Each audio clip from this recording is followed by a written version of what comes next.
vamos continuando aí hoje, no dia 28 de março, né, de 2022. Estamos estudando os princípios fundamentais do Espiritismo, os 15 princípios fundamentais do Espiritismo. E hoje estamos concentrados aí na nossa reflexão sobre o livre-arbítrio, que é o 6º princípio fundamental na relação dos 15.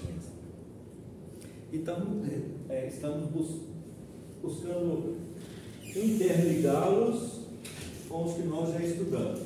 No vídeo anterior nós falamos sobre Deus. Jesus é a expressão da vontade divina. A minha vontade é fazer a vontade do meu Pai que está no céu. Eu vim para cumprir as leis do meu Pai. Então, a vontade de Jesus, como a vontade de Jesus é a vontade de Deus, toda a vontade de Deus, ela é expressa por intermédio de Jesus para nós. Por isso ele fala, eu não vim trazer paz à terra, eu vim trazer foi a espada, eu vim trazer foi a dissensão. Eu vim tirar vocês da comodidade, eu vim trazer a dissensão, a discórdia de ideias, de sentimentos, para que a gente saia da mesmice. Porque nessa discórdia de racionalidade e de sentimentalidade que Jesus traz para nós, ele mexe conosco. Ele é aquilo que nós falamos no início do nosso vídeo anterior. Quando Jesus expõe as suas ideias e chama cada um de nós para dentro de nós mesmos, para dentro de si, ele está fazendo aquilo que nós falamos no início, está jogando pó de mico na gente. É para fazer a gente se coçar, para fazer a gente sair da mesmice, para fazer a gente ficar inquieto. Então Jesus veio trazer a inquietude. Ele mesmo fala, eu vim foi atear fogo à terra, e muito me alegro porque o fogo já pegou. Porque a gente não consegue acessar o ensinamento do Cristo e ficar sem pensar nele não, a não ser que a gente esteja muito distraído. E se a gente começa a pensar nele e associando às outras leis que esse ensinamento está relacionado, às outras leis divinas, a gente não consegue ser a mesma pessoa mais. Por isso que ele fala, eu vim atear fogo na terra íntima de cada coração, no terreno íntimo de cada um. Quando a gente escuta Jesus perguntando para a gente assim, o que fazeis de especial? Se você ama só quem te ama, se você empresta só para quem te empresta, se você cumprimenta só quem te cumprimenta, se você só sorri para quem te sorri, o que você faz de especial? E aí a gente puxa isso para a gente, assim, aí dá comichão. O que eu estou fazendo realmente de especial? Quando eu for, o que eu vou deixar de legado aqui? Mínima coisa que seja de especial, para que as pessoas peguem naquilo e tomem aquilo como um ponto de partida para si. Então a gente não consegue escutar Jesus perguntar isso para nós, o que você faz de especial? O que você faz de especial? Porque isso as meretrizes e os fariseus também fazem. Ele fala para a gente. Então, o que você tem de meretriz dentro de você? Como é que você está se boicotando, se prostituindo, se viciando, ou como é que você está sendo hipócrita esse tanto, de farisaísmo tanto? O que você faz de especial? Porque você só faz isso com quem faz com você, isso é normal, isso é obrigação. Especial é fazer diferente. E aí começa a palpitar a cabeça da gente, começa a ferver, e a gente buscar, com o senso que a gente já tem de noção das leis de Deus, a gente começa a ser mais observador. E quando a gente começa a ser mais observador, começa a acontecer uma redefinição das nossas escolhas. Porque aí nós já não vamos mais escolhendo a esmo. Quando a gente chega numa banca de verdura, na feirinha, a gente é bem observador, né? Pegar outro exemplo. Porque a gente ali se concentra, você sai de casa, vai fazer feirinha, e naturalmente você vai nos mais bonitos, mais... É isso que a gente está sendo convidado a fazer com os nossos valores. Porque o banquete está servido. da providência divina. Agora cada um se serve segundo a sua necessidade, sua vibração, segundo a sua convicção. O que é convicção? Segundo a sua conveniência. O que é conveniência? Para a gente, as minhas convicções estão centradas na lei divina ou não? Então, se não estão, não são convicções. São muito minhas e não são convicções legais realmente. E que são conveniências? Quando eu escolho segundo o meu gosto, o meu prazer, ou segundo a minha necessidade? Segundo o meu desejo de excessos. O que é abnegação? Uma pessoa abnegada é aquela que se contenta com o necessário e que consegue abrir mão dos excessos. Então, o que a lei divina nos chama não é para que a gente passe necessidade, é que a gente satisfaça as necessidades, mas que a gente busque também a abnegação e comece a abrir mão dos excessos para que eles não nos pesem, porque a gente às vezes viaja e leva 10 malas, e às vezes a gente viaja e leva uma malinha pequena, só uma mala de mão, e viaja do mesmo jeito, e às vezes a gente viaja com a mala de mão e volta trazendo 10 malas, tem excessos aí. Agora vamos trazer essa viagem para a nossa própria vida. A gente chegou aqui só com mala de mão e a gente está juntando. Então, e dentro disso aí, nós estamos perdendo em abnegação, nós estamos buscando para nós excessos. Falando de nós só aqui não, tá, gente? É da humanidade como um todo que a gente está falando aqui. Que a gente já está se disciplinando, já estamos perdendo a vida só com o necessário, então? Ou não? É disso. Eu tenho consciência disso? Tenho. Eu dou conta de fazer? Não. Por que eu não dou conta de fazer? É porque eu ainda não sou livre. E nós estamos falando de livre-arbítrio. Eu tenho liberdade para fazer o que eu quiser, mas eu não dou conta de fazer o que eu quero. Paulo tem umas passagens muito interessantes sobre isso. Quero até trazer para nós aqui, para a gente refletir. Tive cuidado de anotar. A primeira está no capítulo 7 da carta de Paulo aos Romanos.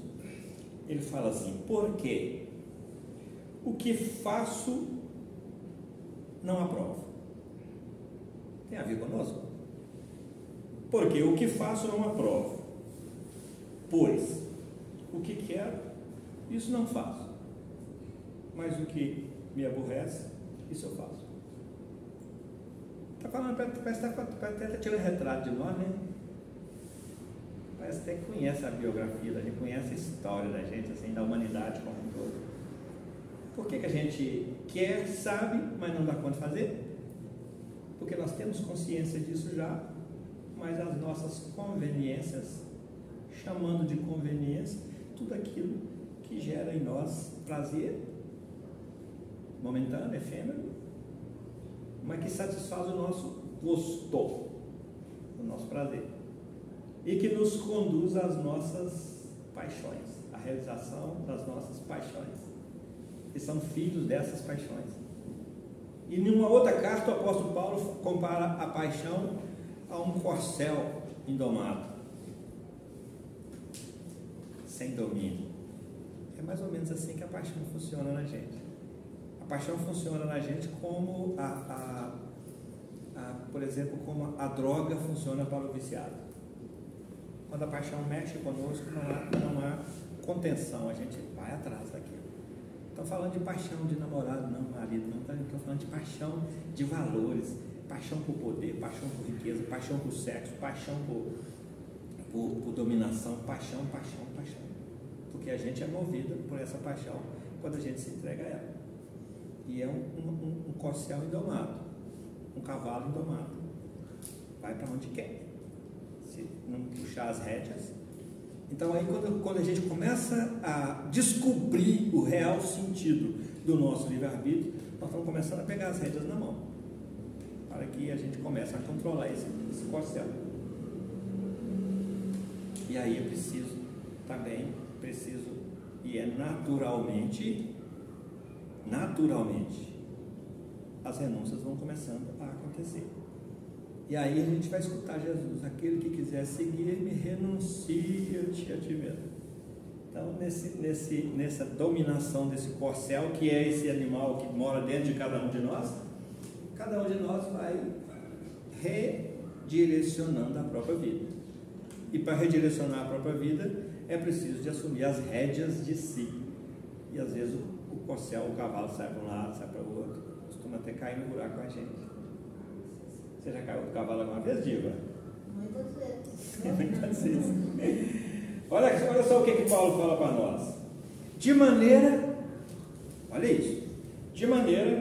que agora já não sou eu que faço isso. Isso o quê? Gera esses conflitos dentro de mim. De maneira que agora já não sou eu que faço isso, mas o pecado que há em mim. Qual que é o pecado que há em mim? Quem que eu sou? O Espírito vem responder isso para nós. Quem que eu sou? Eu sou um Espírito imortal, livre, perfectível, ativo, e por ser ativo andei fazendo coisa aí para trás que não é brincadeira, nesse ser ativo, livre para escolher. Mas eu sou perfectivo, ou seja, eu estou passível de evoluir sempre. Isso é consolador? Qual que é o pecado que há em mim? De maneira que agora já não sou eu que faço isso, mas o pecado que há em mim. Vamos ver isso? Vamos ver isso? Ele está falando para mim, a cada um de nós. Deus criou todos os espíritos simples e ignorantes, isto é, sem saber, e a cada um deles atribuiu determinada missão.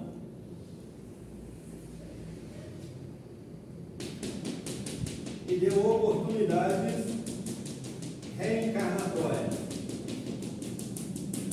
porque ele, por si só, precisa de se construir. Então, cada pingo desse aí é uma reencarnação elevada a 100, ou a 1000.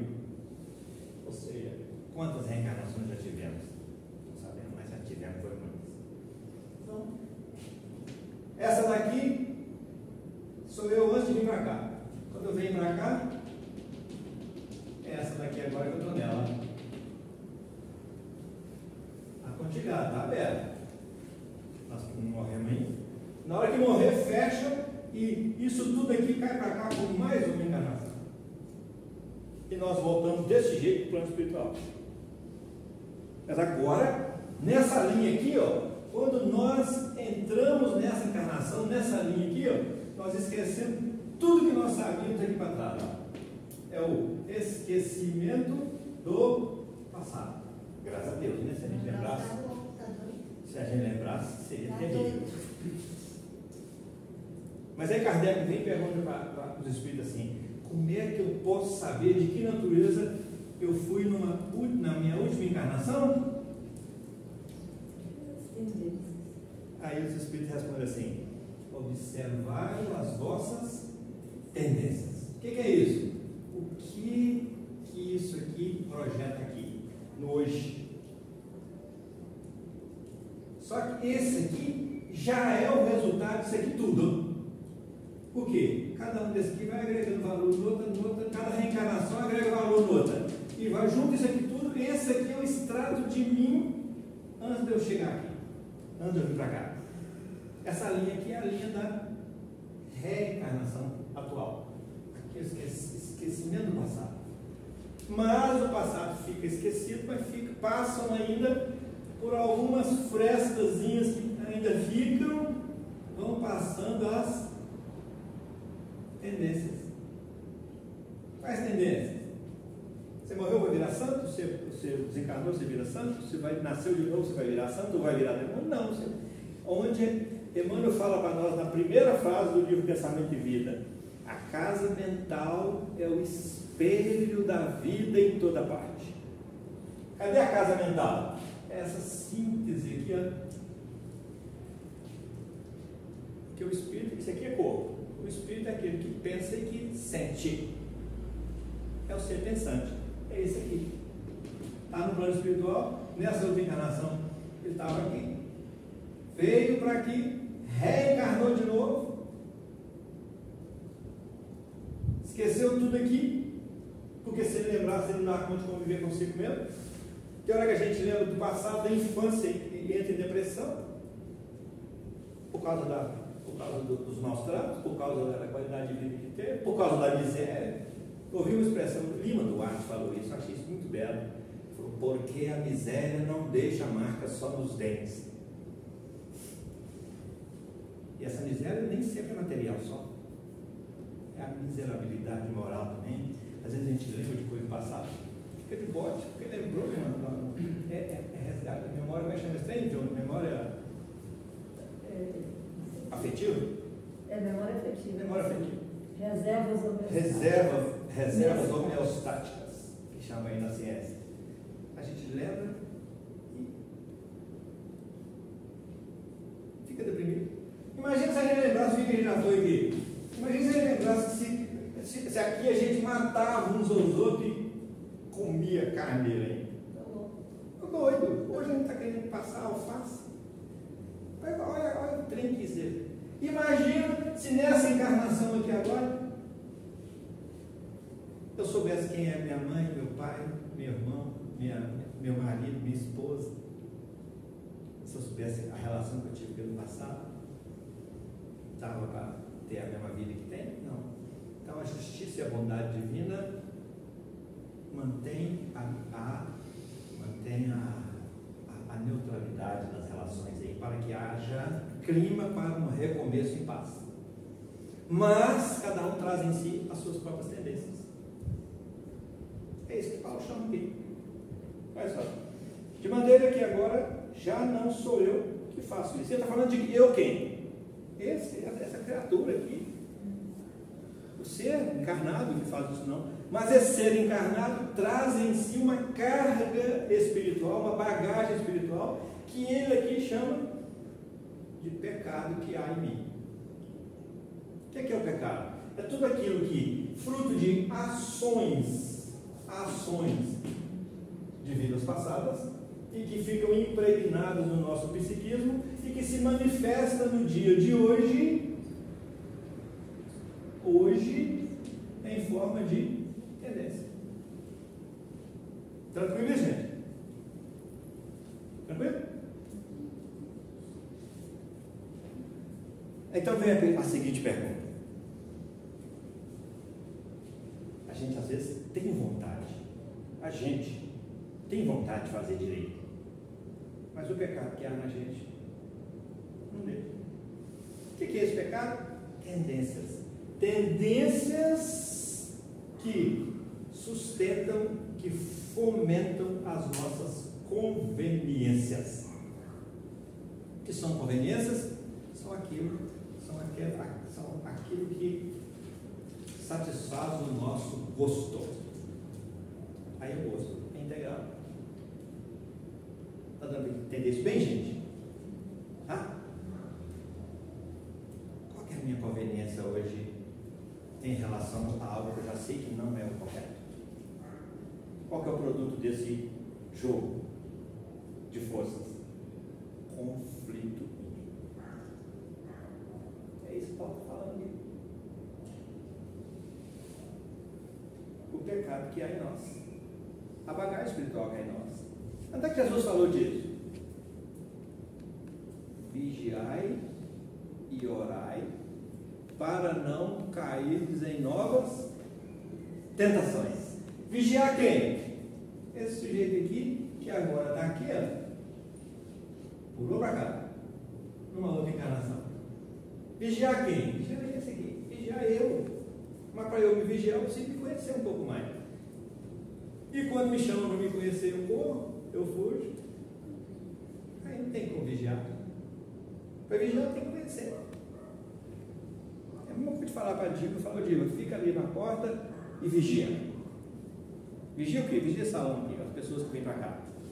E aí, só entrando gente, passa boi e passa boiada, né? Aí você fala, eu quero vigiar o quê? Aí você fala assim, vigia, não deixa ninguém que estiver usando óculos entrar. 1, 2, 3, 4 já estava barrado. 5 já estava, era mesmo, já não podia entrar. Já estava barrado. Eu nasci com óculos. Como é que eu vou vigiar alguma coisa que é um pecado em mim se eu não me conheço? É disso que ele está falando. Questão 919 do Livro dos Espíritos fala sobre isso. Qual o meio mais eficaz para eu tirar o melhor proveito dessa encarnação agora? Cadê a pergunta desse jeito? Os Espíritos respondem assim: um sábio da antiguidade já vos disse, conheça-te a ti mesmo, porque se você se conhecer, você vai tirar o melhor proveito de você.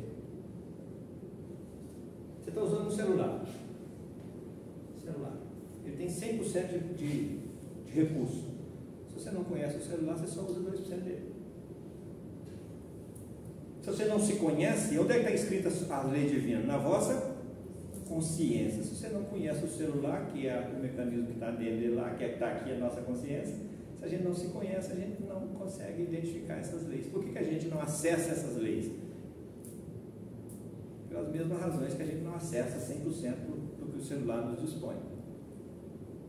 Falta de interesse, falta de capacidade, falta de recurso, falta de tempo, preferências por outras coisas. Mas tem gente que chega e fuça e quase que domina o aparelho. Mas não faz mais nada na vida também. Fuça.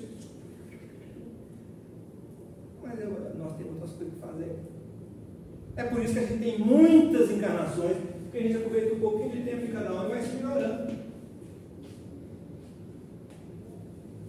Está dando para entender isso bem, gente? Ou seja, a misericórdia divina para conosco, ela se manifesta nas oportunidades que Deus nos concede e na paciência que Ele tem conosco. Porque Ele investe em nós, Ele é o nosso provedor de absolutamente todas as nossas necessidades. E a gente não é capaz de estender a mão. E não é capaz de escolher direito. É disso que o apóstolo Paulo está falando aqui. Porque agora que nós estamos aqui inteiros nessa encarnação, essa criatura aqui encarnada, ó, já quer fazer escolhas novas. Mas o pecado, a carga genética dos pecados, ou seja, das dificuldades, dos obstáculos, é que são os geradores de impedimento para que façamos escolhas mais condizentes com a lei divina. Isso é livramento. Mas eu não sou livre. Aí vem o Evangelho e fala para nós assim: conhecereis a verdade e a verdade vos libertará. Libertará de quê? De nós mesmos, das amarras que nós mesmos trazemos em nós, que são consequentes dessa ligação de passado, que se manifesta em nós em forma de tendência e que gera em nós as nossas conveniências. É disso que o apóstolo Paulo está falando aqui. E ele continua lecionando para a gente, porque eu sei que em mim, isto é, na minha carne, não habita bem algum. Por causa de quê? Ele nasceu, cresceu, desenvolveu, vai morrer. O bem não está aqui, no corpo. Aí tem a seguinte pergunta: eu tenho um espírito ou eu sou um espírito? É fundamental que a gente faça essa distinção, porque ele está falando aqui é isso, porque eu sei que em mim, isto é, na minha carne, não habita bem algum, e com efeito o querer está em mim. Em mim quem? O ser imortal, chamado espírito. O querer está em mim, mas não consigo realizar o bem. Está falando de quê?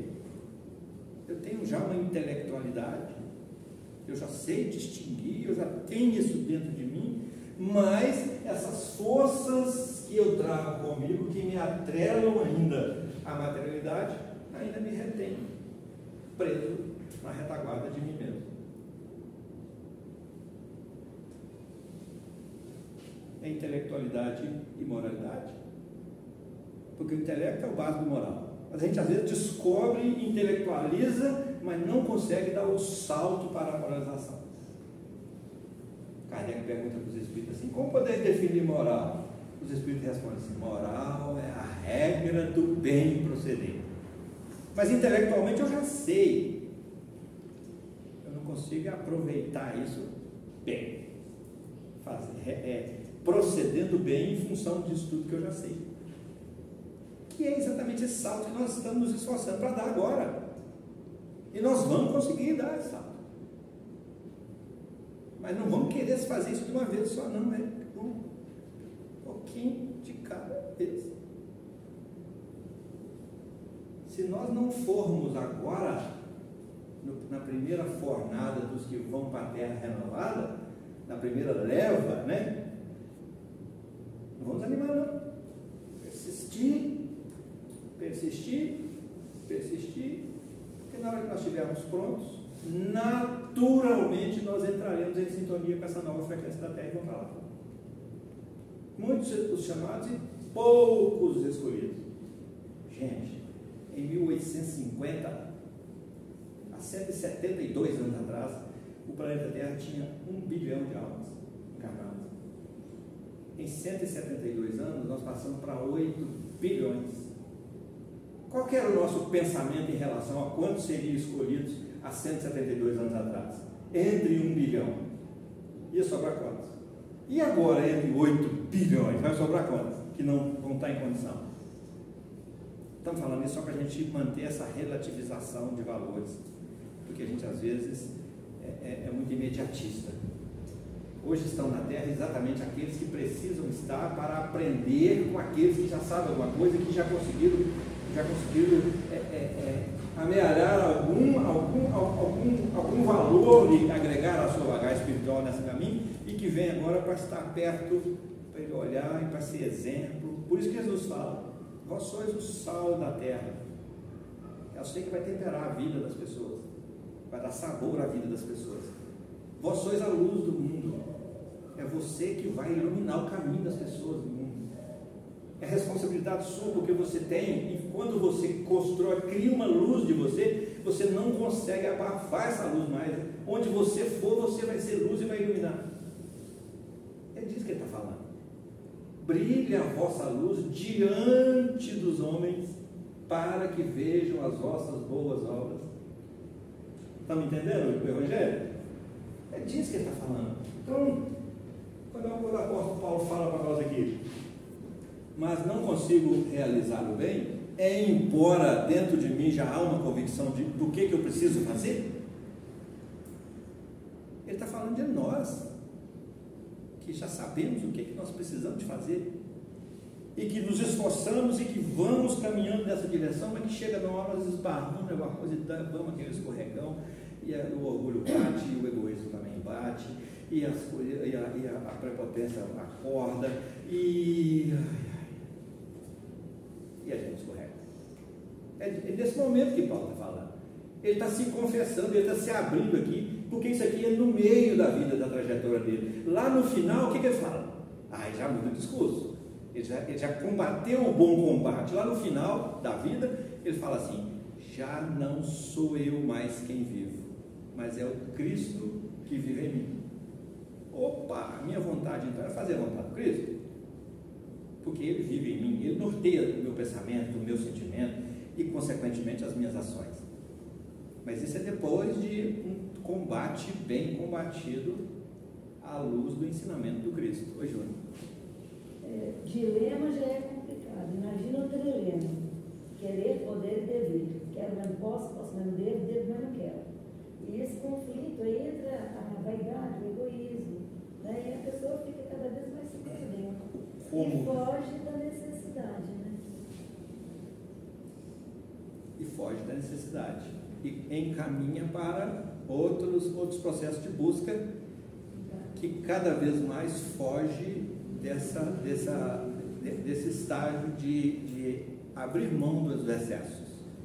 Da dúvida, né? negação. E aí leva para a acomodação.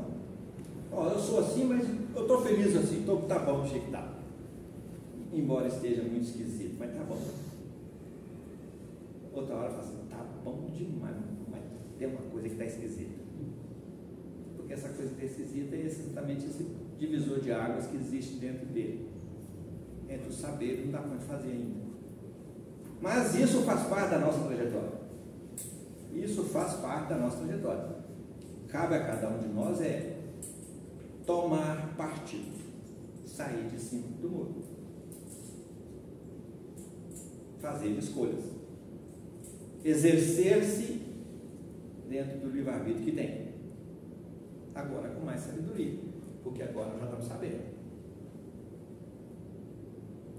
Beto Guedes fala para nós que a lição sabemos de qual, só nos resta aprender de verdade. Saber a gente já sabe, mas não aprender melhor, porque a gente já mostra que aprendeu é quando você começa a fazer. Porque enquanto você fica só na teoria, e teoricamente a gente já está sabendo, né? Nós só nos resta aprender, ou seja, fazer o que nós já sabemos de qual. Dominar o corcel. Dominar o corcel.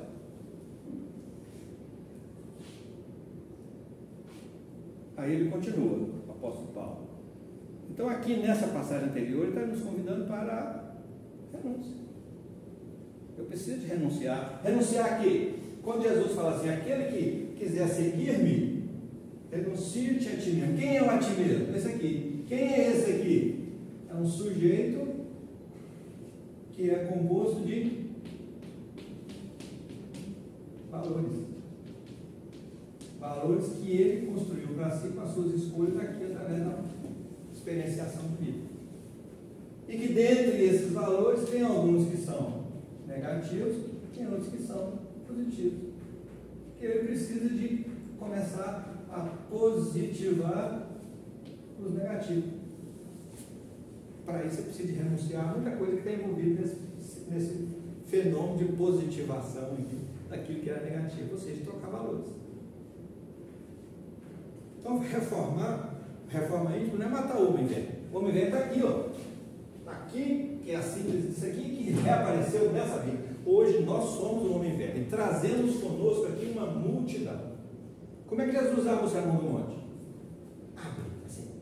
E Jesus, vendo a multidão, que multidão que ele estava vendo? Sabe aquele monte de cabeça lá?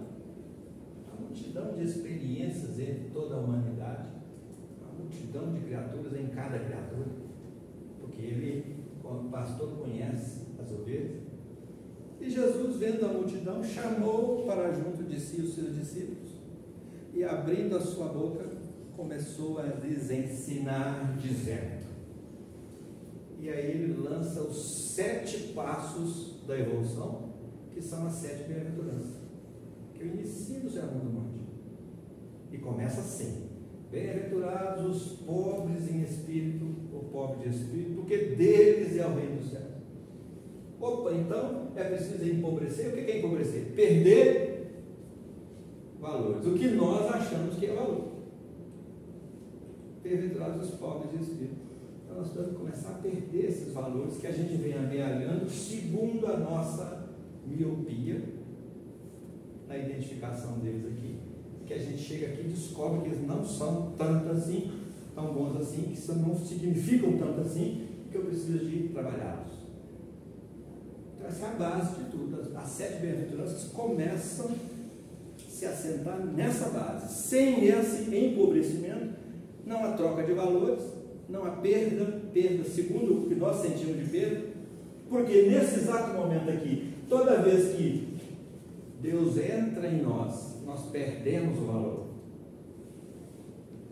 Aquilo que era pseudo-valor, nós achávamos que era valor, aí Deus entra perdendo esse valor, que é exatamente positivando. Nós temos esse valor, acabamos de perder, pegamos outro, substitui, mais positivo, mais rico, mais sadio, mais belo. Então, o apóstolo Paulo, nessa carta, ele leciona para nós sobre a nossa consciência e nos fala do conflito que é gerado quando nós, mesmo com essa consciência, ainda optamos por seguir as nossas conveniências. Isso é altamente adoecedor. Semana que vem nós vamos continuar nessa carta de Paulo, que ela tem muito para nos ensinar ainda, para nos lecionar sobre o livre-arbítrio. E é muito interessante. Quem quiser estudar ela em casa, é o capítulo 7 da carta de Paulo aos Romanos, capítulo 7, essa passagem que nós estamos estudando aqui está do versículo 15 em diante. Quem quiser dar uma estudada para a gente, para poder discutir na semana que vem, nós vamos continuar nessa carta aí, porque ela fala exatamente desse assunto que nós estamos estudando, que é o livre-arbítrio. Muito obrigado a todos, até semana que vem, dia... Não aperta não, que agora... 4? Até dia 4 de abril, onde nós estaremos aqui na próxima segunda-feira, de novo, dando continuidade a esse princípio fundamental, livre-arbítrio, à luz desse entendimento trazido pela doutrina espírita e pelo Evangelho. Deus nos abençoe, muito obrigado e até dia 4 de abril, com a graça de Deus.